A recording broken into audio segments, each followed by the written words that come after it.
18वीं शताब्दी की भारत की राजनीतिक स्थिति के पिछले वीडियो में हमने मुगल, हैदराबाद, रुहेलखंड और जाटों के बारे में अध्ययन किया था। अब उससे आगे कर्नाटक की राजधानी इस समय आरकाट और सादउल्ला खां अपने आप को यहाँ पर औरंगजेब की मृत्यु के बाद में स्वतंत्र घोषित कर देते हैं। ठीक है। और कर्नाटक को जाना जाता है अंग्रेज और फ्रांसीसी के युद्ध मैदान के रूप में जाना जाता है, नहीं जाना जाता। और कालांतर में यहाँ पर मैसूर में आएंगे टीपू सुल्तान और उनके पिता हैदर अली। तो उनके साथ में मिली भगत का आरोप लगाकर और एक व्यक्ति होते हैं मोहम्मद अली और उसका एक उत्तराधिकारी होता है ओमदुर्ग उलमेर। इन दोनों को अंग्रेज हैं वो इनके साथ मिली भगत का आरोप लगाकर अपदस्थ कर देते हैं और कर्नाटक को अपने राज्य में मिलाने की पूरी कोशिश हो जाती है। देखो कर्नाटक पर मराठे भी अपना अधिकार चाहते हैं, सभी चाहते हैं, चार चाहते हैं, यहाँ चाहती है, मराठे भी चाहते हैं, निजाम भी चाहता है, अंग्रेज भी चाहते हैं, फ्रांसीसी भी चाहते हैं। कर्नाटक के युद्धों के बारे में अपने देख चुके हैं। तो ये हो गया, ये हो गया, ये हो गया, हैदराबाद हो गया। अब हम देखते हैं अवध के बारे में। देखो एक बंगाल भी हम देखेंगे, लेकिन बंगाल का तो एक पूरा ही अलग टॉपिक हो जाता है, इसलिए हम उसको बाद में देखेंगे।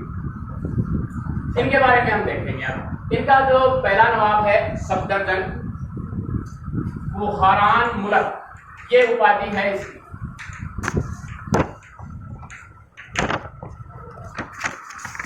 अब इनका जो यहाँ पर कार्यस्थल है, यहाँ पर मैं नाम लिख देता हूं पहले, कन्नौज से करमनासा एक नदी है पूर्व में, यानी यहाँ कन्नौज से करमनासा नदी तक इनका साम्राज्य विस्तृत रहता है। इनकी प्रारंभिक जो राजधानी है, हम सिर्फ इस समय शहादत खां की बात कर रहे हैं, इनकी प्रारंभिक राजधानी फैजाबाद रहती है। ठीक है। और एक व्यक्ति आएगा यहाँ पर सुजाउद्दौला के बाद में आसफुद्दौला, इसके समय ये राजधानी बदल के क्या हो जाती है, लखनऊ। इसके साथ में मैं जोड़ के ज्यादा बताना पसंद करता हूँ कि जी दोनों चीजें आपके याद रहते हैं एक साथ में, क्रम से तो आपके याद रह जाएंगे। ये शहादत खां है, शहादत खां के बाद में सफदरजंग आएगा, उसके बाद में सुजाउद्दौला, आसफुद्दौला और एक दो के बाद में हम अंतिम की तरफ चलेंगे। इसके अंदर ज्यादा इसके अंदर है नहीं। शहादत खां की हमने बात की कि उपाधि है इसकी बुरहान मुल्क। ठीक है। इस समय इसकी राजधानी क्या रहती है, फैजाबाद रहती है, और कालांतर में आसफुद्दौला के समय क्या हो जाएगी, लखनऊ हो जाएगी। और इसी के समय लखनऊ जो तरजीह है, यानी लखनऊ बोलने का ढंग है, किस प्रकार से वो अपने के अंदर विकास करते हैं, आर्थिक दृष्टि से किस प्रकार से संपन्न हो जाते हैं, उस प्रकार की जो प्रवृत्ति है वो इसके समय ये संपन्न होती है। शहादत खां के बारे में और हमने देख लिया कि नादिर शाह के समय इसे आत्महत्या करनी पड़ती है, किस प्रकार करनी पड़ती है, हमने देख लिया है। फिर अगली जो चीज है सफदरजंग को हमने देख लिया कि ये किस प्रकार से नवाब इसको बनाया जाता है, कैसे इसको नवाब अपदस्थ किया जाता है, किस प्रकार ये अब्दाली का साथ देता है और फिर साथ नहीं देता। कौन नहीं देता, इसका उत्तर सुजाउद्दौला। ठीक है, नहीं देता क्या बताया था मैंने। पानीपत के तृतीय युद्ध में मैंने बताया था कि अहमद शाह अब्दाली का सहयोग करते हैं रोहिल्ला सरदार नजीबुद्दौला और अवध का नवाब सुजाउद्दौला, क्योंकि ये दोनों पहले मराठों से पराजित हो चुके थे, इसलिए वो किसके साथ में मिल जाते हैं। हाँ, यानी इससे पहले मुगलों का साथ देते हैं। ये अहमद शाह अब्दाली कई आक्रमण करता है और मुगलों का ये साथ देते हैं, लेकिन मराठों का साथ ये नहीं देते। यानी पहले वो जो अहमद शाह अब्दाली है उसके विरुद्ध भी लड़ा है और उसके साथ भी लड़ा है। अब हम बात करते हैं सफदरजंग के बाद में सुजाउद्दौला की। सुजाउद्दौला को देखो, हम यहाँ पर एक नाम लिखा था बक्सर का युद्ध। अब इसके समय देखो ये क्या करता है, एक तो शाह आलम द्वितीय को शरण देता है। मैंने बताया था वो निर्वासित हो जाता है तो उसको शरण देता है दूसरा, अब थोड़ी सी अपने को बंगाल की चर्चा करनी पड़ेगी, नहीं बंगाल समझ में नहीं आएगा। बंगाल में लिख देता हूँ, ऐसे नाम ही लिख देता हूँ। देखो मुर्शीद कुली खां सबसे पहले आएंगे।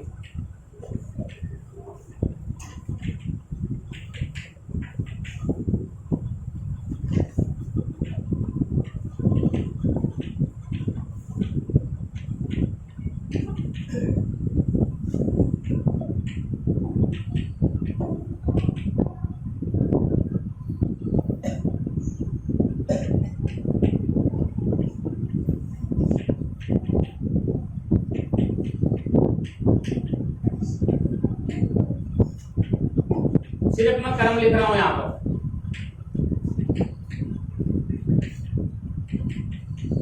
इस प्रकार से ये नवाब पढ़ते हैं। दोनों को साथ ले लेते हैं।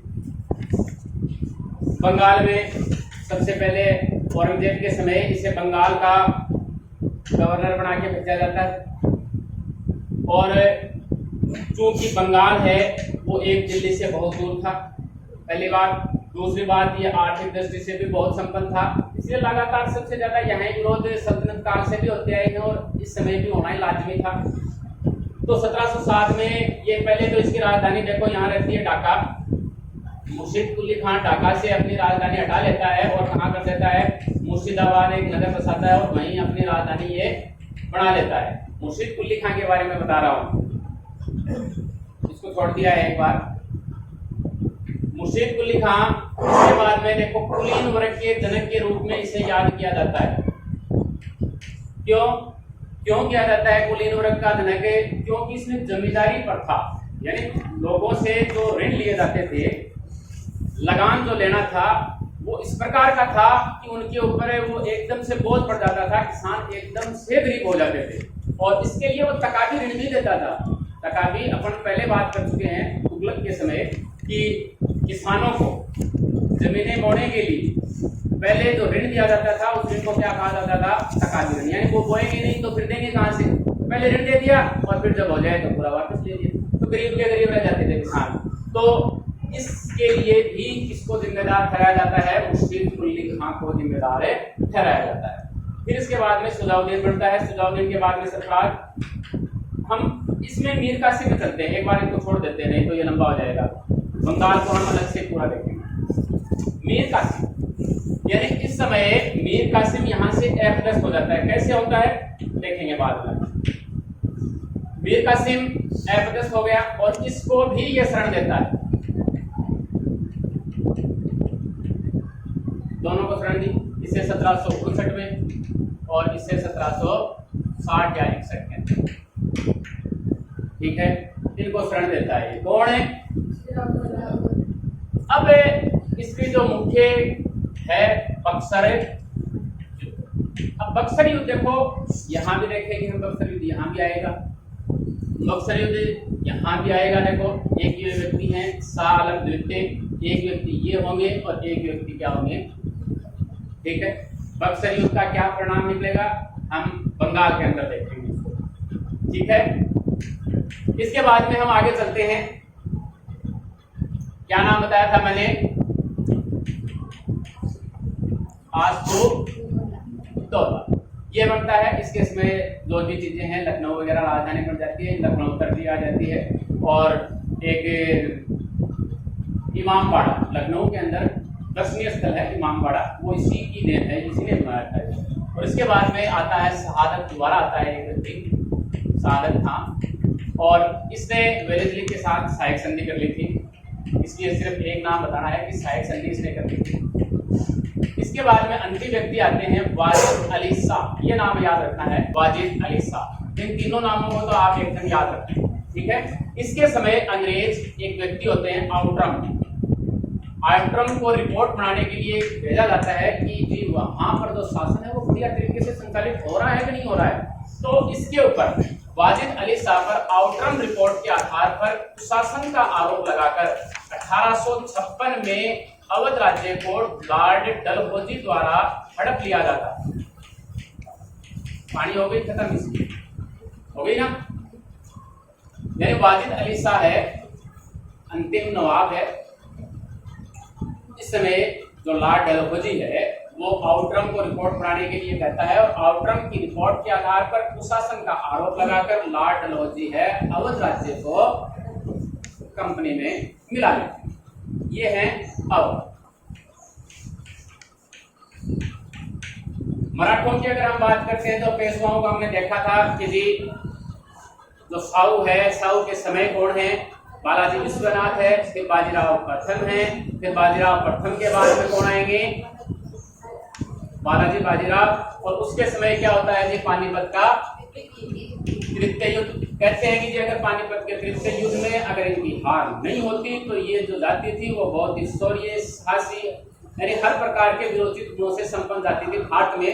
लेकिन अंग्रेज है, कालांतर में देखो इस हार का भी फायदा इनको मिलता है, और फिर आगे चलकर ये आपस में इनके अंदर फूट डाल देते हैं।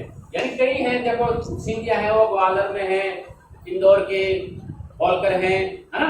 इस प्रकार से इनके अलग अलग क्षेत्र बन जाते हैं कि वो वहां पर जाति इनकी अलग अलग हो जाती है। बहुत माने या जाति माने कि इनके अंदर क्या पड़ जाती है, फूट पड़ जाती है, तो अलग अलग जगह ये शासन करने के लिए चले जाते हैं, और कालांतर में अंग्रेज इसी चीज का लाभ उठाते हैं और एक एक करके सभी को हरा देते हैं। अगर ऐसा न हुआ होता, ये अलग नहीं होते, तो हो सकता है ये चीज मिल जाती। ठीक है, ये है मराठों के बारे में। सिखों के 10वें गुरु कौन थे? गुरु गोविंद सिंह थे ना। और गुरु गोविंद सिंह इस गुरु की पदवी से दुखी हो गए थे, तो उन्होंने क्या कर दिया जी कि आज से कोई गुरु नहीं रहेगा, और कालांतर में जो ग्रंथ साहिब है, गुरु ग्रंथ साहिब, वही क्या बन जाएगी जी, गुरु बन जाएगी। इसलिए इसके नाम के पहले क्या लग गया, क्या लग गया, गुरु लग गया, गुरु ग्रंथ साहिब हो गया। यानी इसी को पूजना है आपको, गुरुद्वारा में ये रखी जाएगी। और ये खालसा भी पंथ की ये शुरुआत करते हैं, कौन करते हैं? हाँ। फिर कालांतर में देखो इसके बाद में बंदा बहादुर है, इसका नेतृत्व करता है, और बंदा बहादुर को सच्चा पातशाह भी कहा जाता है।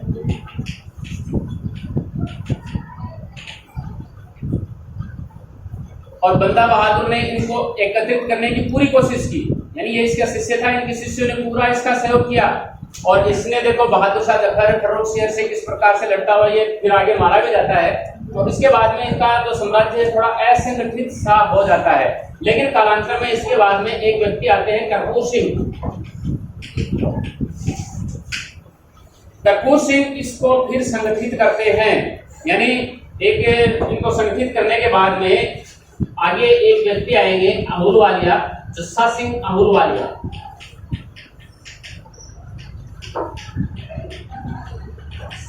ये इस कर्पूर सिंह द्वारा जो भी कार्य किया गया था उसका फायदा ये उठाते हैं, है ना। और इसके बाद में जो यहाँ पर जो सिख हैं वो 12 मिसलों में विभाजित हो जाते हैं, है ना। और 12 मिसलों को फिर एक करके कौन, महाराजा रणजीत सिंह ये सिख संप्रदाय की स्थापना करते हैं।